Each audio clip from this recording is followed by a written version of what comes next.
Naririto na naman po ang mga Kristiyanong naliwanagan sa mga salita ng Diyos upang muling maganyayang makinig dito sa ating programang Bible Study on the Air. Tayo po ay manalangin. Ama, narito na naman po kami upang humingi sa inyo ng espiritual na pagkain at maging karapat-dapat po sana ang aming kababaan upang maintindihan namin ang mga salitang sa iyo lamang manggagaling at hindi sa kanino mang tao. Ito po ang aming hinihingi sa pangalan ng aming Panginoong Jesucristo. Amen. Narito po ang ating kapatid. Kami po ang mga Kristiyanong naliwanagan sa mga salita ng Diyos na nakakita sa dalisay na Kristyanismo. Tinatawag po yan sa English na pure Christianity. Napakahalaga po ang ipinakita ng Diyos sa amin tungkol sa kababaan. Napakaraming tao ang umaangkin at sinasabing sino ang hindi nakakaalam ng kababaan. Pero ayon po sa Panginoon, iba pala yung hinahanap niyang kababaan. Ito'y tumutugma sa katangian ng sanggol na hindi gumagamit ng isip at hindi marunong magdamdam. Dito po kami sinubukan ng Panginoon nang ipakita niya sa amin na hindi pala namin siya nakikilala. Kaya sa pamagitan po ng pag-amin namin sa Kanya, nakita niya ang aming kababaan at siya ay nagpakilala sa amin. At iyan po ang unang biyayang natanggap namin sa Panginoon, ang pagpapakilala mismo ng ating Panginoong Jesucristo. Katulad ng pagkakilala sa Kanya ni Simon Pedro na mababasa sa Mateo 16 mula 16 hanggang 17. Nang tanungin siya ng ating Panginoon, "Sino ako?" Ang sagot ni Simon Pedro, "Ikaw ang Kristo, ang anak ng Diyos na buhay." Mapalad ka, Simon Barjonas. Hindi yan galing sa iyong laman at dugo. Galing yan sa aking Ama na nasa langit. Kung ang ipinagkakaloob ng Diyos ay himala, biyaya, kaya ang pagkakilala kay Jesucristo, ito pala ay malaking biyaya natanggap ng bawat isa sa amin, katulad ng biyayang natanggap ni Simon Pedro. At kung ang Panginoong Jesucristo ang mayroong kakayahang magbukas ng aklat, ayon sa ipinahayag niya kay Apostol Juan sa Apokalipsis Kapitulo 5, yun pala ang susing ginagamit niya sa pagbubukas, ay ipinagkaloob niya kay Simon Pedro sapagkat nakilala siya. Nakaparehong susing ipinagkaloob niya sa amin nang makilala namin siya. Dahil po nakasulat, ipinagkaloob ng Panginoong Jesucristo kay Pedro ang susi sa kalangitan. Pero ayon sa kapahayagan mismo ng Panginoong Jesucristo, ito ang susi para mabuksan ang aklat na nakita ni Apostol Juan. Sa pagkabukas ng aklat, nahayag ang katotohanan sa mga salita ng Diyos na siyang patungo sa langit. Iyan po ang nakita ni Apostol Juan sa Apokalipsis Kapitulo 5. Kaya sino pong magsasabing hindi malaking biyaya ang natanggap namin mula sa Panginoon? Kung noon ang naunawaan namin sa aklat na nakabukas, ito ay ang Biblia o banal na kasulatan na kapag binuksan, binasa, pinag-aralan, minemorya, inunawa, tinupad, akala namin nabuksan ang aklat sa amin. Pero dahil kami ay sakop pa rin noon sa John 8:19 na sinabi mismo ng Panginoong Jesucristo, "Kung kilala ninyo ako, dapat din ninyong kilala ang aking Ama." Nanatili pa lang sarado ang aklat sa amin. At iyan din ang ebidensya. Bagamat napakaraming tao ang nagbubukas sa aklat, pero iba-iba ang kanilang unawa rito, nananatili pa rin palang nakasara sa kanila ang banal na aklat. Pero ngayon, malakas po ang aming loob sapagkat nalalaman namin na mayroon kaming tangan-tangang susi at binubuksan ng Panginoong Jesucristo ang banal na aklat, ay hindi na po kayo magtataka kung bakit sa kabila ng hindi naman kami nag-aral, sa mga Bible schools at sa mga seminaryo, pero meron po kaming ibinabahagi sa inyong mga katotohanan sa mga salita ng Diyos at hindi pa rin po kami tumitigil sa pag-anyaya sa inyo. Kung meron kayong mga katanungan, meron kayong mga puna, kami po'y naghihintay sa inyo. Bakit? Bakit malakas po ang aming loob? Dahil po nakabukas ang aklat sa pamamagitan ng susing ipinagkaloob sa amin ng Panginoong Jesucristo. At marahil po ay nauunawaan na ninyo kami kung bakit palaging kami ay humihingi ng habag sa Panginoong Jesucristo. Dahil siya lamang po talaga ang mayroong kakayahang magbukas sa aklat. Kaya itong kanyang mga salita, kung hindi lamang sa pamamagitan ng pagpapahayag ng Panginoong Jesucristo, ay hindi po ito mauunawaan. Ganyan po kahalaga ang susing ipinagkakaloob ng Panginoong Jesucristo. Sapagkat kung wala po ang susing yan, kapag binasa ang banal na aklat, na sa inaakala ng tao ay nauunawaan na, ngunit hindi pa rin pala. Dahil kung wala po ang susing galing sa Panginoong Jesucristo, ay limitado lamang ang magiging unawa sa mga salita ng Diyos. Ito ay mauunawaan lamang sa titik o sa literal, na ayon naman sa ipinahayag ng Panginoon kay Pablo sa 2 Korinto 3:6. Ito ay nakakamatay. Kaya kinakailangan ay yung Espiritu, dahil ito naman ang nagbibigay buhay at ito ay matatamo sa pamamagitan ng susing ipagkakaloob sa atin ng Panginoong Jesucristo.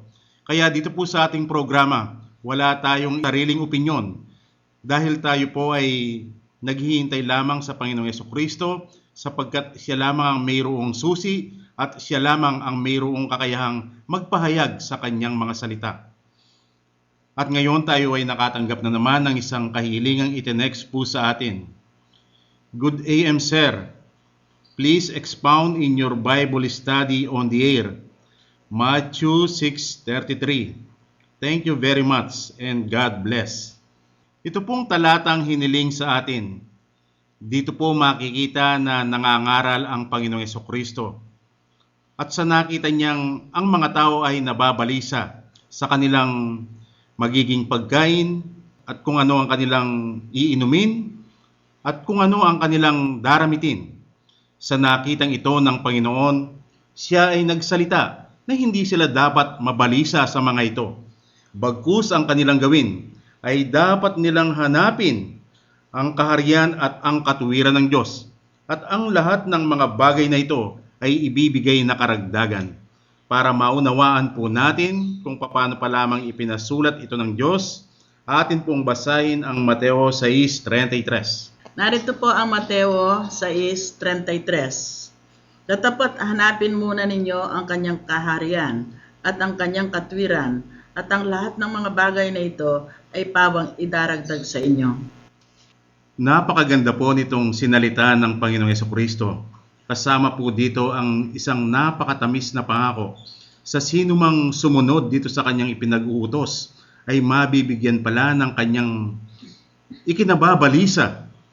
Subalit, dito sa ibinigay na kautusan ng Panginoong Jesucristo, kapag ito ay tinupad, ang mga ito pala ay matatanggap. Sino pong tao ang hindi masisiyahan dito sa ibinigay na pangako ng Panginoong Jesucristo? Kaya atin pong pakikinggan ang mga kapatid upang magbahagi naman sa atin kung paano noon. Ito ay kanilang binasa at ipinangaral sa kanila at sila ay nasiyahan kung paano naman pinatotohanan na ito ay natupad nga. Sa akin pong nakagising ng reliyon bilang Katoliko, ang aming mga mangaral na pare ay pinapayo sa amin na unahin muna natin ang mga bagay tungkol sa Diyos. Halimbawa, yung bago ka magtrabaho sa loob ng isang linggo, kailangan magsimba ka. Bigyan mo ng alagaan tungkol sa Diyos. Ikaw ay magkakaroon ng kapanatagan sa iyong kalooban kapag ikaw ay nanalangin. Palagi naming inuuna ang Diyos. Kung minsan, kumakain kami, nagdarasal. Lahat ng mga bagay na mahirap o inaakala namin maging suliranin, inuuna namin ng tungkol sa Diyos para magkaroon kami ng kapanatagan. Yun lang po. Ako po ay galing sa mga Pentecostal Charismatic. Kung ano po ang ating narinig sa kapatid na unang nagbagi, halos ganyan din po ang aming unawa dito sa ating paksang itatanong sa Diyos. Ang kaibahan po dito, wala na pong inang tinatawag namin, kundi ang Panginoong Jesucristo. Lahat ng mga bagay na inihingi namin, inuuna namin sa pangalan ng Panginoong Jesucristo at hindi na po sa kanyang ina. Yun po ang kaibaan doon sa kapatid na unang nagbahagi. Bago po nagsalita ang Panginoong Jesucristo dito sa ating tinatalakay sa Mateo 6:33, ay maliwanag na nababasa kung ano ang ikinababalisa ng mga tao, kung ano ang kanilang kakanin, kung ano ang kanilang iinumin, at kung ano ang kanilang daramtin. At ito ay napakaliwanag sa unawa ng tao. Kaya napakaliwanag din sa kanila kung ano ang ipinagkakaloob ng Diyos pagkatapos hanapin ang kanyang kaharian at ang kanyang katuwiran. Pero kung kami po ang inyong tatanungin, ang masasabi lamang namin sa inyo, napakahalaga ang pagkakilala sa Panginoong Jesucristo. Dahil nakilala po namin siya, ito ay sa pamamagitan ng himalang nanggaling sa Diyos at magbuhat ng siya ay magpakilala sa amin. Kami ay kanyang tinuruan. Ano po ang aming natutunan sa kanya? Na sa kanya palang mga salita, mayroon itong dalawang kahulugan. Kung ano ang unawa ng tao dito, ayon sa titik o sa literal, at kung ano naman ang pakahulugan mismo ng Diyos sa kanyang salita. Halimbawa, dito po sa maikling talatang ating tinatalakay ay nagsalita ang Panginoong Jesucristo dito. Sabi niya, hanapin muna ninyo, seek ye first. Seek, hanapin. Ano ang pinapahanap ng Panginoong Jesucristo? Ang kaharian ng Diyos at ang katuwiran ng Diyos. Dito po sa mga salitang binitawan ng Panginoong Jesucristo, hanapin, kaharian ng Diyos at katuwiran ng Diyos. At gayon din ang ipinagkakaloob niyang karagdagan. Atin pong hihintayin ang Panginoon. Pakahulugan ng Diyos sa kanyang salita. Pagkatapos naman nating makita kung ano ang unawa ng mga tao dito. Utos ng Panginoong Jesucristo, seek o hanapin. Dahil ito po ay maliwanag sa unawa ng tao. Kaya ano po ang gagawin ng tao? Hindi na siya kailangang utusan pa. Nagkukusa na. Siya ay mag-uumpisa ng maghanap. Gaya po ng narinig nating pinatotohanan ng mga kapatid kung paano sila naghanap. Napakarami pong nagbabasa ng banal na aklat. At gustong-gusto nilang basahin ang naging buhay ng Panginoong Jesucristo. Kaya malimit po nila itong ipangaral sa mga tao. Subalit, hindi po natin maikakaila na si Andres, Pedro, Juan, Santiago ay hindi nila nasumpungan ang kaharian at ang katuwiran ng Diyos. Sa makatwid, sila ay naghanap ayon po dito sa ibinigay na kautusan ng Panginoong Jesucristo. Ngunit nakita po ba natin at nabasa kung paano sila naghanap? Kaya natagpuan nila ang Panginoong Jesucristo? Ano po ang maliwanag na ating nababasa? Hindi po ba ang Panginoong Jesucristo mismo ang siyang naghanap sa kanila? Hinanap niya sila ng isa-isa. Una pong pinuntahan ng Panginoong Jesucristo ay si Andres na kapatid ni Pedro. Kaya ito ay ibinalita niya sa kanyang kapatid. Simon, sabi niya, nandito ang Mesiyas. At nang datnan ng Panginoong Jesucristo si Pedro, ay hindi naman siya naghahanap. Bagkus ang sinabi sa kanya ng Panginoong Jesucristo, halika, sumama ka sa akin. At nang tawagin naman ng Panginoong Jesucristo si Juan at si Santiago, ay kasama nila ang kanilang ama na si Zebedeo. Sila ay gumagawa ng kanilang mga lambat. Tinawag sila ng Panginoong Jesucristo. Si Juan at si Santiago ay sumama, subalit ang kanilang ama ay hindi po siya sumama. Dito po sa mga tinawag ng Panginoong Jesucristo, ating babasahin kung paano sila tinawag. Narito po ang Mateo 4:18 hanggang 20. Ito ang pagtawag ng Panginoong Jesucristo kay Simon at kay Andres. At dito naman po sa Mateo 4:21 hanggang 22. Dito tinawag ng Panginoong Jesucristo si Juan at si Santiago kasama ang kanilang amang si Zebedeo, subalit ang kanilang ama ay hindi po sumama. Mateo 4, mula 18 hanggang 20. At sa paglalakad niya sa tabi ng dagat ng Galilea, ay nakita niya ang dalawang magkapatid, si Simon na tinatawag na Pedro at si Andres na kanyang kapatid, at tinihulog ang isang lambat sa dagat, sapagkat sila ay mga mamamalakaya. At sinabi niya sa kanila, magsisunod kayo sa uliang ko, at gagawin ko kayo mga mamamalakaya ng mga tao. At pagdakay, iniwan nila ang mga lambat, at nagsisunod sa kanya. Dito naman po sa Mateo 4 mula 21 hanggang 22. At paglakad sa dako roon ay nakita niya ang dalawa pang magkapatid, si Santiago na anak ni Zebedeo at ang kanyang kapatid na si Juan. Sa dawong nakasama ni Zebedeo na kanilang ama na nagsipang ayuma ng kanilang mga lambat, at sila'y kanyang tinawag. At pagdakay, iniwan nila ang daong at ang kanilang ama at nagsisunod sa kanya.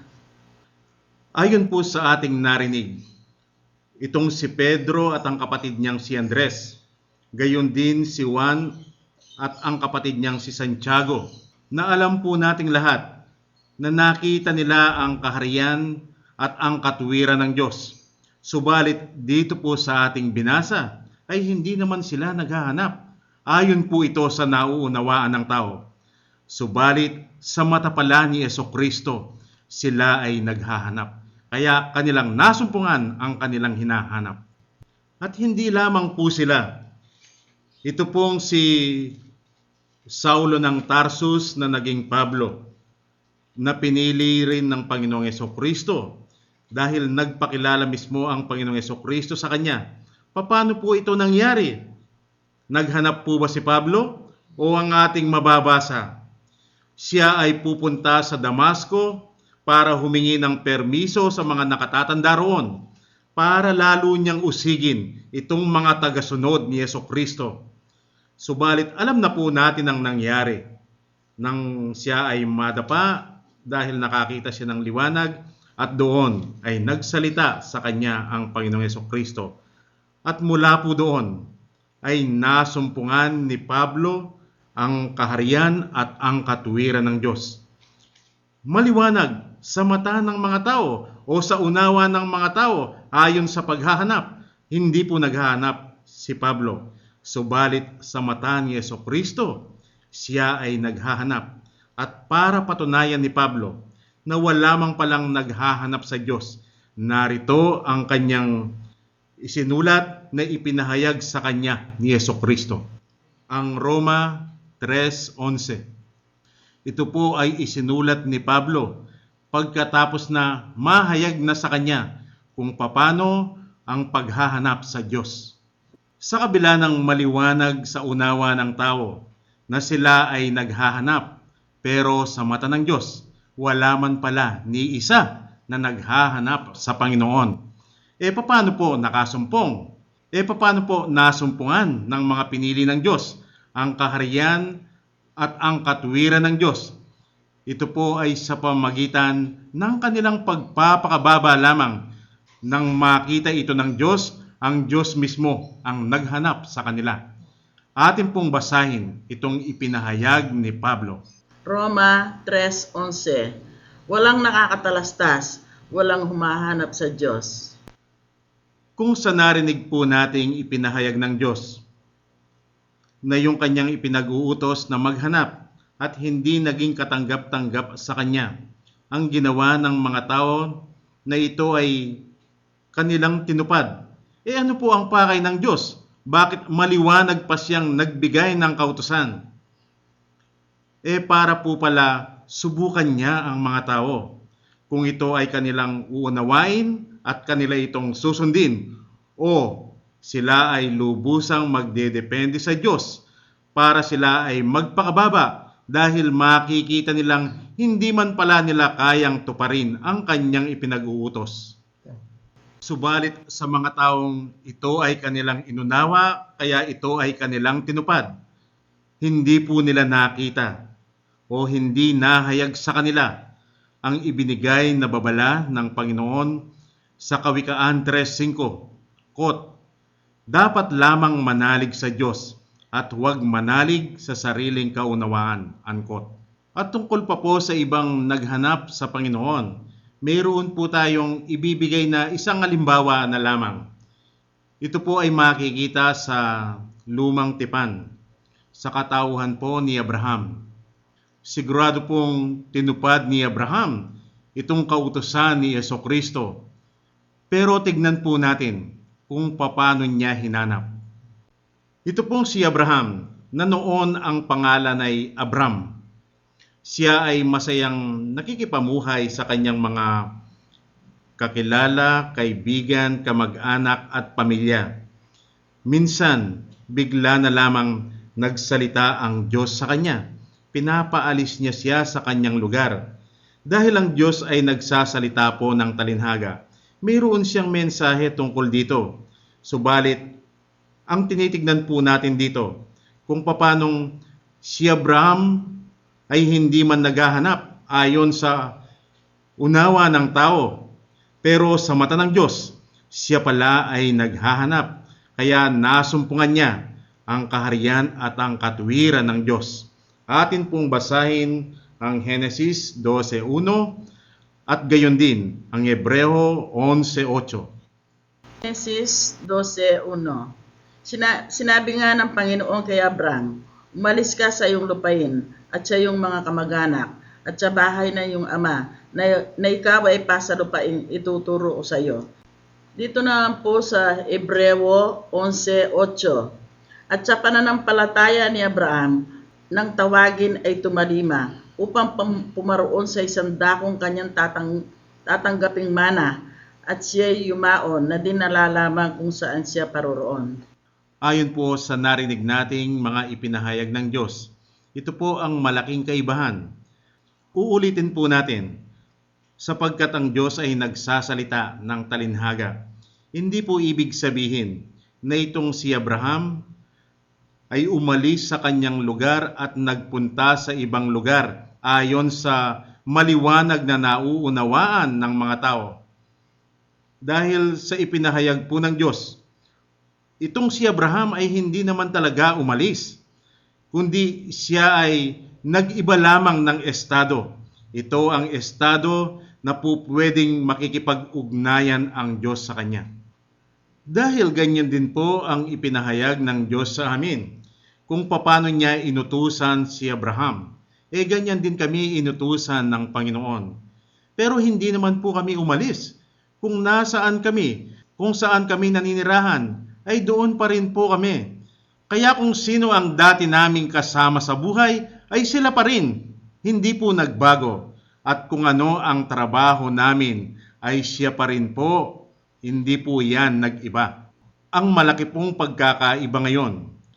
Kung noon, sa aming estado, ay hindi man pala po pwedeng makipag-ugnayan ng Diyos sa amin, subalit sa lugar na kanyang itinuro o sa naging bagong estado namin, ay malayang nakikipag-ugnayan ang Diyos sa amin na siya pong naririnig ninyong ibinabahagi naman namin sa inyo.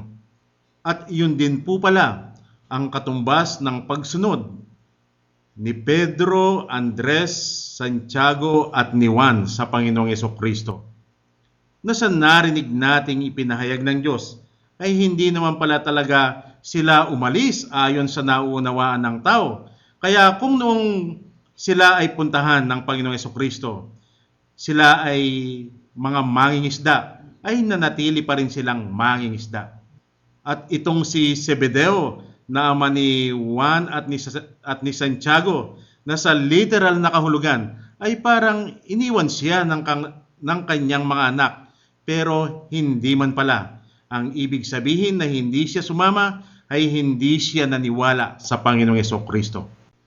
Ngayon pong nahayag sa atin ang pakahulugan ng Diyos sa kanyang salita tungkol sa maghanap o seek. Isa po sa kanyang pinapahanap ay ang katwiran ng Diyos. Atin pong tignan kung ano ang maliwanag na unawa ng mga tao tungkol sa katwiran ng Diyos. Ano po ba sa tao ang sinasabi niyang katwiran ng Diyos? Napakaganda po kung titignan natin ito mula sa mga ibinigay na kautusan ng Panginoon na maliwanag namang binabasa at nauunawaan ng mga tao. Halimbawa, sa 10 utos ng Diyos, 2 lamang po dito ang ating titignan. Ang una sa 10 utos ng Panginoon, narito po ang una sa 10 utos ng Diyos. Ating babasahin dito sa Exodo 20 mula 2 hanggang 3. Exodo 20 mula 2 hanggang 3. Ako ang Panginoon mong Diyos na naglabas sa iyo sa lupain ng Ehipto sa bahay ng pag-aalipin. Huwag kang magkakaroon ng ibang Diyos, mga Diyos sa harap ko. Ano po sa unawa ng tao? Itong binasa nating una sa 10 utos ng Diyos na inaangking siyang katwiran ng Diyos. Ito po ang kanilang pag-angkin na kilala ang sinasamba nilang Diyos. Ito po ang kanilang pag-angkin na kanilang sinasamba ang iisang Diyos. Kaya kanilang ipinangangaral na mayroon lamang iisang Diyos at kanilang sinasamba ang tunay na Diyos. Lahat po ng sekta sa Kristyanismo, ganyan po ang kanilang inaangkin tungkol sa katwiran ng Diyos. Sa unang utos, sa 10 utos ng Panginoon. Iyon na po kaya talaga ang katwiran naman sa mata ng Diyos. At kung bakit hindi pa rin napakaliwanag ang sagot tungkol sa tanong na kung sino ba ang Diyos ni Abraham, ni Moises, at ano ang kanyang pangalan. At sino rin ang Diyos ni Pedro at ni Pablo at kung ano ang kanyang pangalan. Kaya po ang naging bunga ay hindi na pinansin ang saway ng Diyos.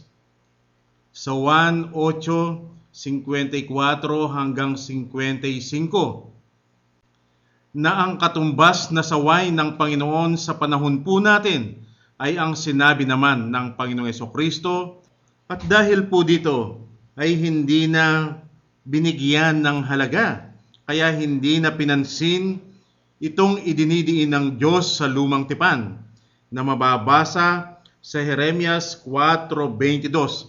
Tungkol po ito sa mga taong hindi nila nakikilala ang Diyos.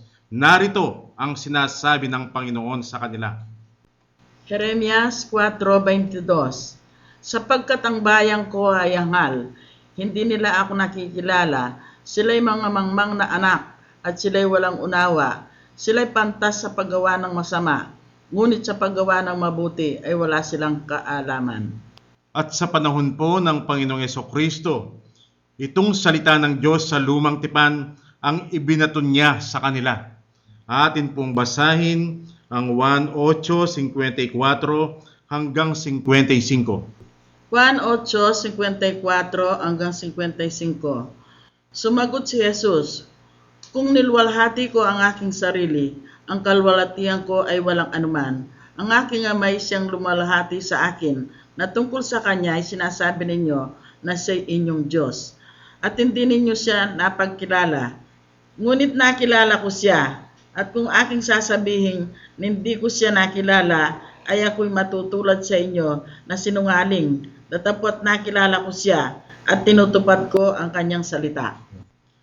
At sa ating pong kapanahunan ngayon, sino pong hindi mag-aakala na hindi pa natupad ang unang utos mula sa 10 utos ng Diyos.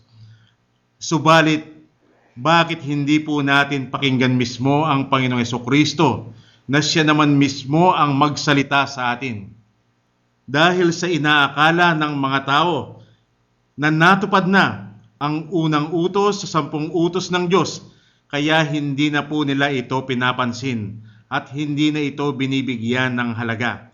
Ating pakinggan ang sinabi ng Panginoong Hesukristo bilang kanyang saway dito po sa Juan 8:19.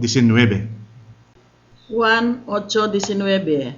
Sa kanya nga'y kanilang sinabi, "Saan naroroon ang iyong ama?" Sumagot si Jesus, "Hindi ninyo nakikilala ako, ni ang aking ama. Kung ako inyong makikilala, ay makikilala rin ninyo ang aking ama." Ano po ang narinig natin sa Panginoong Hesukristo? Kung ako ay inyong nakikilala, dapat din ninyong kakilala ang aking ama. Pero bakit ang naririnig natin sa mga tao ngayon? Gayunmang inaangkin nila na kilala si Hesukristo, lumalabas naman mismo sa kanilang bibig na misteryoso ang kanyang ama. O, sa mata po ba ng Diyos ay talaga bang natupad na ang pinakauna sa 10 utos ng Panginoon? At isa na lang po mula sa 10 utos ng Diyos para ilantad ng Diyos ang paglinlang ng dyablo sa napakaraming tao. Ang 8 utos, huwag kang magnakaw. Ang maliwanag na unawa ng mga tao tungkol sa kautusan ng Diyos sa huwag kang magnakaw. Ito po ang hindi pagkuha ng pera, ng ari-arian, ng material na bagay na hindi naman sa iyo.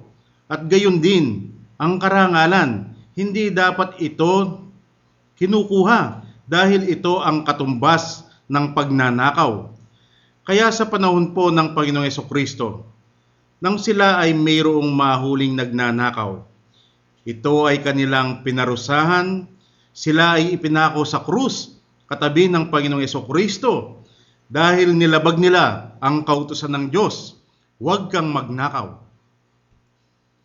Pero bakit hindi po nila napansin ang Panginoong Hesukristo na maliwanag namang inangkin niya sa Mateo 5:17, "Quote, ako ay dumating hindi para sirain ng mga kautusan, kundi magbigay katuparan dito." Unquote. At ang utos ng Diyos sa huwag kang magnakaw, ito po ay nasa lumang tipan. Sa makatwid, ito ay tinupad ng Panginoong Hesukristo. Pero bakit hindi po napansin na ang Panginoon, bagamat noong una ay tinutuya siya ng 2 magnanakaw, pero hindi man siya nagalit sa kanila?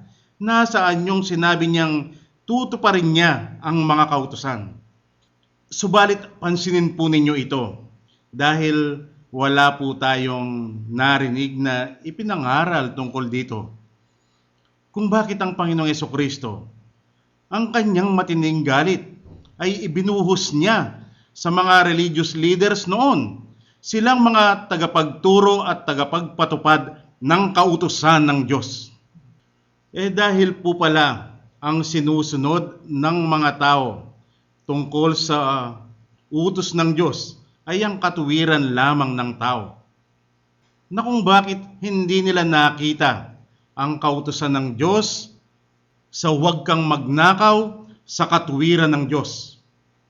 Dahil po limitado lamang ang unawa ng tao. Pagmuni-munihin po natin at muli po natin itong isahin. Hindi po ba maliwanag sa unawa ng tao ang utos ng Diyos sa huwag kang magnakaw? Ito ang hindi pagnanakaw ng pera, ng ari-arian, at ng material na bagay. At dahil po dyan, kung kaya hinuli nila yung 2 magnanakaw at ipinako nila sa krus kasama ng Panginoong Hesukristo. Pero kung bakit sinabi po natin, bakit hindi po natin pagmuni-munihin? Gayunmang nung una, yung 2 magnanakaw, ay tinutuya siya. Pero wala po tayong narinig sa Panginoon na anumang salita laban doon sa dalawang pagnanakaw. At bagkus ay ibinuhos niya ang kanyang galit sa mga tagapagturo ng kautusan. Minamahal po naming tagapakinig, bakit po kaya ganyan ang ginawa ng Panginoong Hesukristo?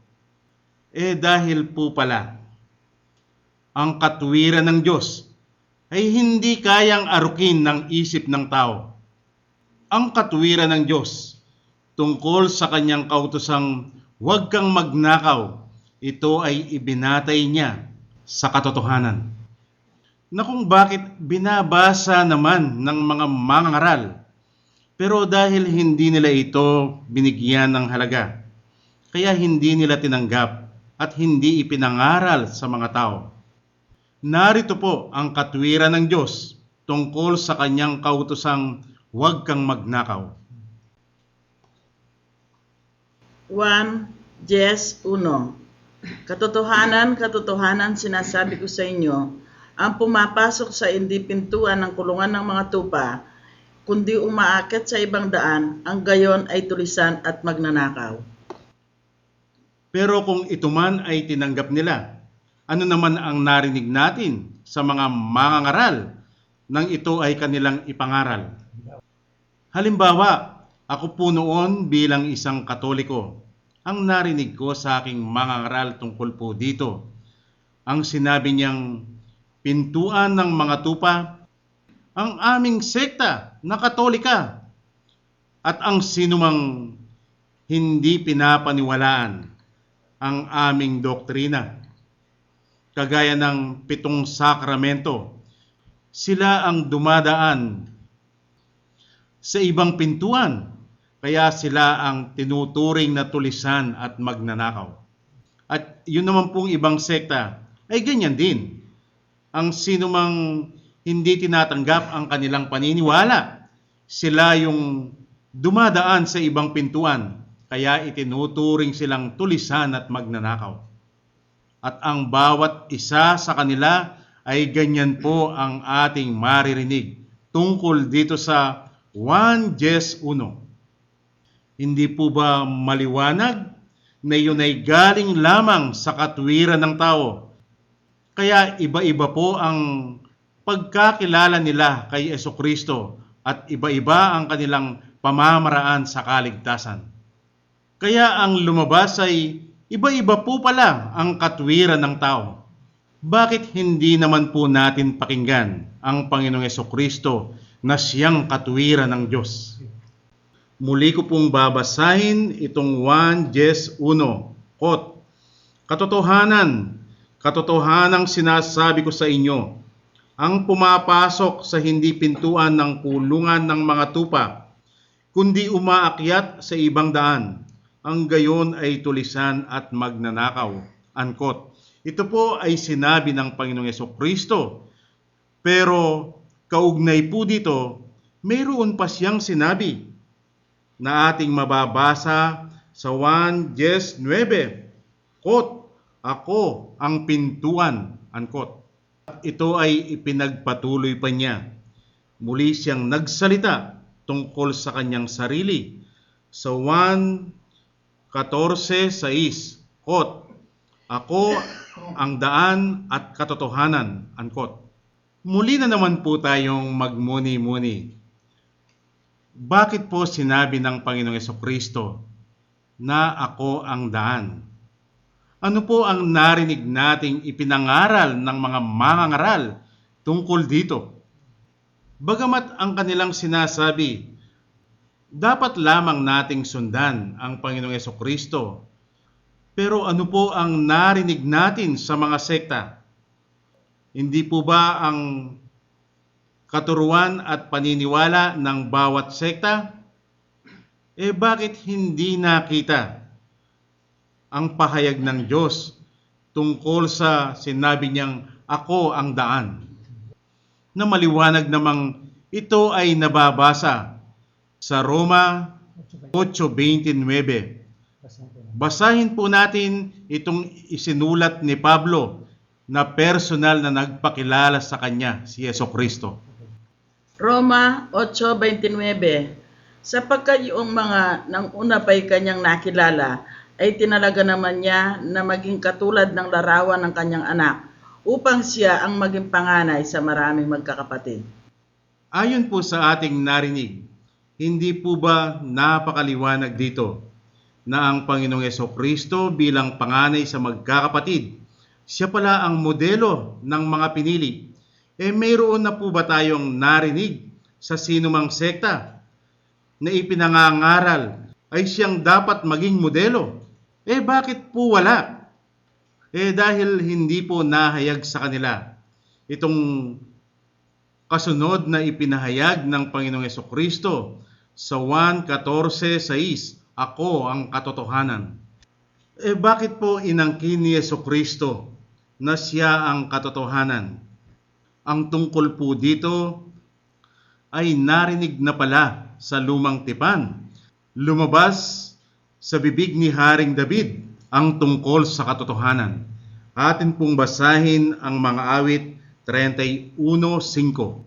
Mga awit 31:5. Sa iyong kamay ay hinabiling ko ang aking diwa. Iyong tinubos ako, O Panginoon, ikaw na Diyos ng katotohanan.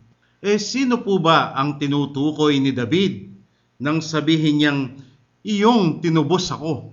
Hindi po ba ang Ama ang siyang nagsalita sa Isaias 43:11 na siya lamang ang manunubos o tagapagligtas at wala nang iba pa? At sinabi naman dito ni Haring David na siya ang Diyos ng katotohanan na narinig nating inangkin ni Jesucristo. At yung sinabi ni Jesucristo sa Juan 10:9, ako ang pintuan, ito pala ang pagpapakilala ni Jesucristo. At ano po ang kanyang pagpapakilala na hindi naman nakita ng maraming tao? Ito po pala ang binasa nating Juan 14:6 nang angkinin ni Jesucristo, ako ang daan at ang katotohanan. Bilang daan, nahayag po sa atin, siya pala ang panganay sa magkakapatid. Siya ang nagsisilbing modelo na dapat sundan. Ito pala ang kanyang papel bilang anak. Hindi po siya Diyos at hindi siya tagapagligtas. Datapwat nang sabihin naman niya, ako ang katotohanan, na narinig naman nating sinabi ni Haring David, ang Diyos ng katotohanan na siyang manunubos o tagapagligtas na inangkin nga ng Ama sa Isaias 43:11. At dito, siya ay nagkatawang tao na nagsasalita at bilang katotohanan, handa siyang ibuhos niya ang kanyang dugo para tuparin ang ginawa niyang testamento ng kaligtasan.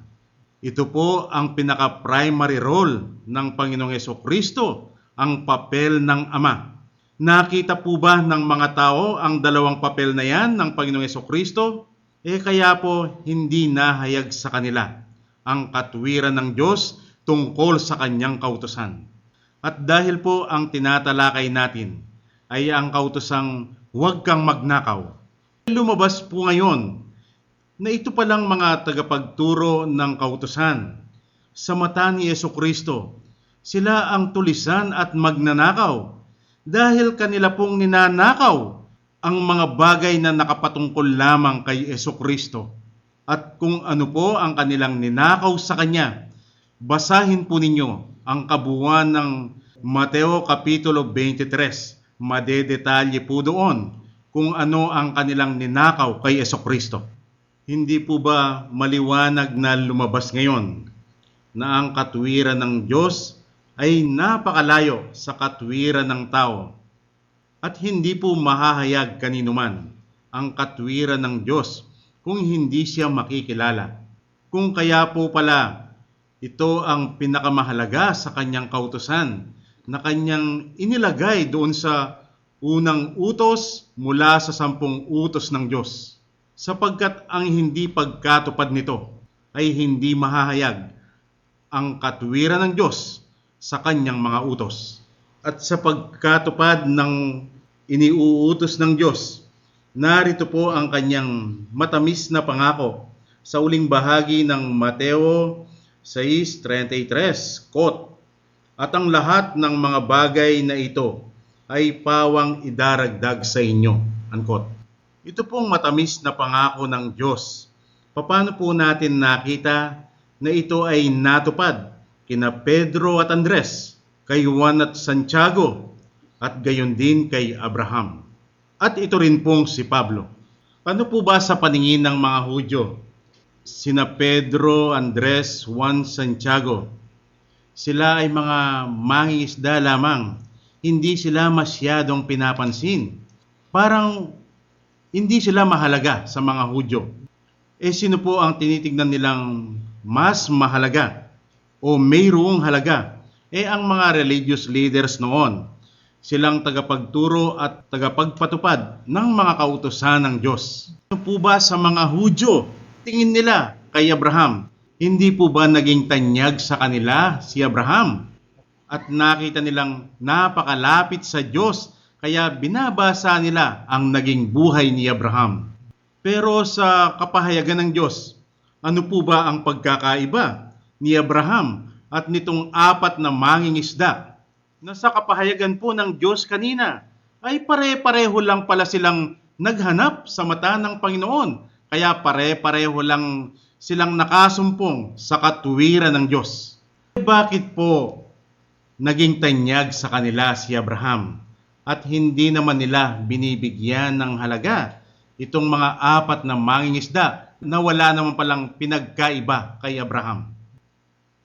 At ngayon naman po, sa ating kapanahunan, sa mga nagbabasa ng banal na aklat, ano po sa pagtingin nila kina Pedro, Andres, Juan at Santiago? Hindi po ba sila ay naging tanyag sa kanila? Kung kaya kanilang binabasa ang kanilang buhay, kung paano sila iniligtas ng Diyos? Ewan ko po kung dapat pa naming sabihin kung bakit itong apat na mangingisda na naging tanyag. Dahil sa mata ng Diyos, sila ay naghanap, nasumpungan nila ang katwiran ng Diyos. Kayo po ang aming saksi kung ano ang naririnig ninyo sa amin. Dahil ang pagkakilala nitong apat na mangingisda sa Panginoong Hesukristo ay isang himalang galing sa langit na wala pong pinagkaiba kung paano namin nakilala ang Panginoong Hesukristo na amin ding inaangkin sa inyo, himalang galing sa langit. Kaya sa mata ng Diyos, kami po ay naghanap, nakita namin ang kanyang katwiran at siyang ibinabahagi namin dito sa radyo. Pero, dapat pa po ba naming sabihin sa inyo itong matamis na ipinangako sa amin ng Panginoong Hesukristo? Nang sabihin niyang, datapwat hanapin muna ninyo ang kanyang kaharian at ang kanyang katuwiran at ang lahat ng mga bagay na ito ay pawang idaragdag sa inyo. Ano po ang ipinagkaloob ng Diyos sa amin? Ito po ang sinabi niya sa Lucas 6:38. Quote, "Mangagbigay kayo at kayo'y bibigyan, takal na mabuti, pikpik, liglig at umaapaw ay ibibigay nila sa inyong kandungan, sapagkat sa panukat na inyong isukat ay doon kayo muling susukatin." Unquote. Noon po, dahil ang ipinangaral sa amin ng aming mangaral, ang give na tinutukoy dito o ang pagbibigay ay patungkol po ito sa ikapo na dapat naming ibigay. Ngunit sa ipinahayag ng Diyos ngayon, ito pala ang ibinigay ni Hesukristo na ipinakita sa kanyang papel na anak na nagsilbing halimbawa para tularan yung ginawa niya. Ano po ang ginawa ni Hesukristo? Siya po ay nangaral at kami naman ay nagbabahagi at kayo naman po ang siyang tumatanggap. Tignan po ninyo ang aming ginagawa na sa mata ng mga tao ay hindi man kami nasisiyahan. Dahil wala pong kapurihan mula sa mga tao. Kami po ay napapagod, gumagastos, napupuyat, at kailangan naming maghanap buhay. Dahil hindi po namin po pwedeng hingin sa Diyos ang aming ikinabubuhay. Kailangan po namin kumita. Dahil kapag kami ay nagkasakit, hindi namin po pwedeng hilingin sa Diyos ang kagalingan. Bagkus ay dapat mayroon kaming pera para kami ay makapagpatingin sa doktor na siyang magpapagaling ng aming sakit. Dahil iyon po ang katotohanan na ipinahayag ng Diyos sa amin, na noon ay hindi po namin matanggap, sapagkat ang katwiran lamang ng tao ang nasa amin. Subalit ngayong ipinagkaloob ng Diyos sa amin ang kanyang katwiran, bakit hindi po kami nagsasawa?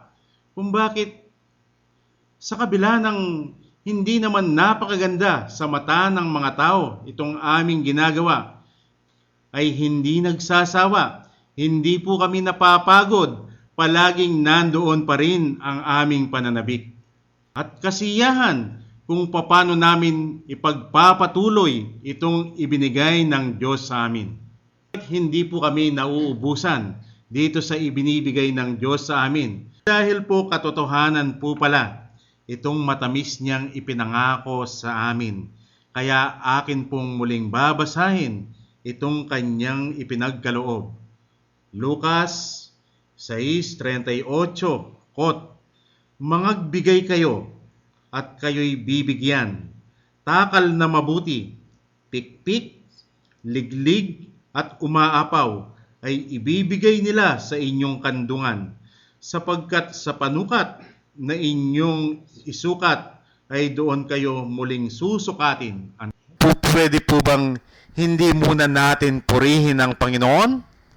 Atin po siyang purihin ngayon sa pamamagitan ng napakagandang awit. Kayo nakakalimot, bawat programa natin, i-tape po ninyo. At sa internet, pwede pa rin po ninyong basahin ang mga articles natin. Narito ang website, www.purechristianity.org. Small letter lamang at one word lamang po. Narito pa rin po ang bago. Ibalita po ninyo ito sa mga mahal ninyo sa buhay na nasa abroad. Dahil ito pong ating programa dito sa radyo ay maliwanag ng mapapakinggan sa buong mundo sa pamamagitan po ng internet. Magpunta doon sa website na www.ustream.tv/channel/dvam. Pero ang oras na dapat nilang sundan ay Philippine time. Tayo po ngayon ay magpasalamat. Panginoon, marami pong salamat at muli na naman ninyong ipinakita kung gaano ang pagpapakababa sa inyong harapan. Napakahalaga po pala dahil sa pamamagitan nito ay doon lamang kami makapaghahanap sa inyong mga mata at tunay nga po ang inyong ipinangako dahil aming nasumpungan ang inyong katuwiran at ang inyong kaharian. At sa pamamagitan po nito ay pinagkalooban po ninyo kami ng mga bagay na inyong ipinangako. Ito yung katotohanan sa inyong mga salita na parang sibol na umaapaw sa amin. Bilang pangako ninyo, kami ay magbibigay.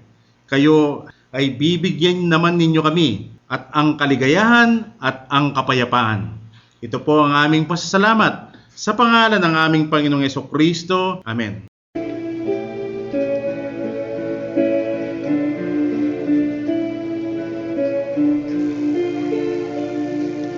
Di na ako papayag na mawawala pa sa katotohanan na aking nalaman. Ngayong ako'y malaya na sa pagkakabilang mo sa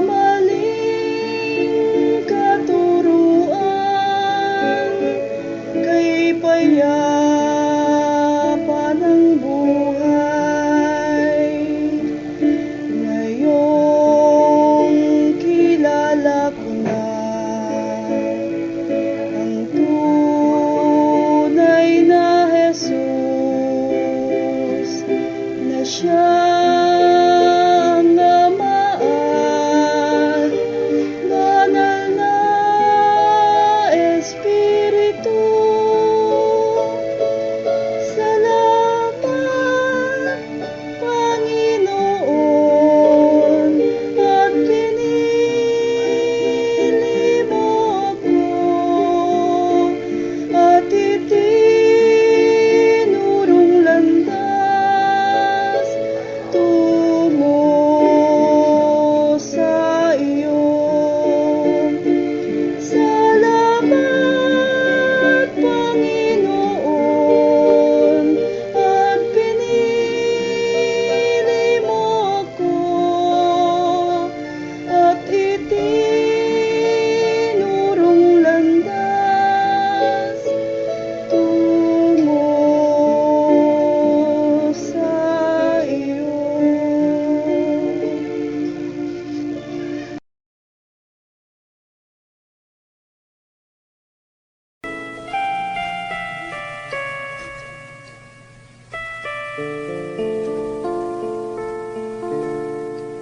Batong buhay ay dakilang manunubos nasa kanyang tubig ng buhay ng Diyos. Batong buhay ay si Kristong manunubos